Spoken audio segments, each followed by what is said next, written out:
அன்புக்குரியவர்களே, தலையான பாவம் சோம்பேறித்தனம் என்னும் தொடரில் இன்று சோம்பேறித்தனம், சோம்பல் பல தீமைகளை கற்றுக் கொடுக்கிறது என்னும் செய்தியை உங்களோடு பகிர்ந்து விட விரும்புகின்றேன். ஆங்கிலத்தில் an idle mind is devil's workshop என்று ஒரு பழமொழி இருக்கிறது.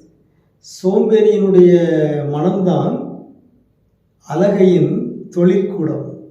அங்கே அலகை பல தொழில்களை உருவாக்குகிறது, கற்றுக் கொடுக்கிறது. எனவே சோம்பேறிகளாக இருப்பவர்கள் பல தீமைகளை, பல பாவங்களை, பல குற்றங்களை சிந்திக்கிறார்கள், செயல்படுத்துகிறார்கள். எனவே நாம் விழிப்பாக இருக்க வேண்டும். சீராக்கின் ஞான நூல் 33ஆம் அதிகாரம் 28வது இறைமொழி நாம் வாசிக்கின்றோம்.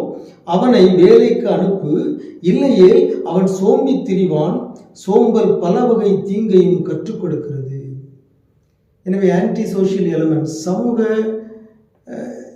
சமூக எதிர்ப்பாளர்கள் என்று சொல்லப்படுகிறவர்கள் எல்லோரும் சோம்பி திரிபவர்களாக இருக்கிறார்கள். ஆகவேதான் கொலை, கொள்ளை, கடத்தல் இவர்களுக்கு வேறு வேலை இல்லை. கடினமாக அவர்கள் உழைப்பதில்லை. எளிதாக எப்படி நாம் குறுக்கு வழியில் பணம் சம்பாதிக்கலாம் என்று சிந்திக்கிற மனிதர்கள் இருக்கிறார்கள். எனவே சோம்பேறித்தனம் பல குற்றங்களுக்கு, பல தீமைகளுக்கு இட்டு செல்கிறது. நாம் எப்போதும் சுறுசுறுப்பாய் இருப்போமாக, விழிப்பாய் இருப்போமாக, உழைப்போமாக. உங்களுக்கு அமைதி உரித்தாக. உன் மகனேனும் தகுதியிற்றே, உன் மகளேனும் தகுதியிற்றே.